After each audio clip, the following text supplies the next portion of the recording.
నిన్న ఏపీలో జరిగిన అసెంబ్లీ పార్లమెంట్ ఎన్నికల పోలింగ్ సరళి ఎవరికి అంతుబట్టని విధంగా ఉంది. ఏ పార్టీ వైపు జనాలు మొగ్గు చూపారనేది ఎవరికీ క్లారిటీ రావటం లేదు. దీనికి కారణం గతం కంటే భిన్నంగా జనాలు ఆలోచించటమే. తమకు ఎవరి పరిపాలన కావాలో జనాలు ముందుగానే ఫిక్స్ అయిపోయారు.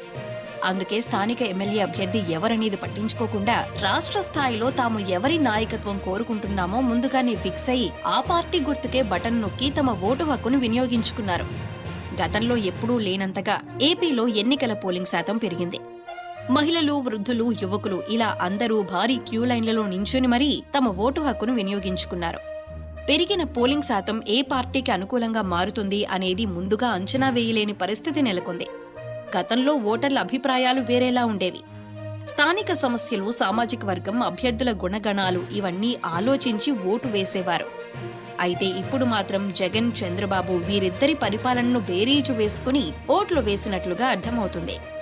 ఓటు వేసిన వారిని ఎవరిని అడిగినా పార్టీ గుర్తు చెబుతున్నారు తప్ప అభ్యర్థిని చూసి ఓటు వేశామని చెప్పే పరిస్థితి కనిపించలేదు.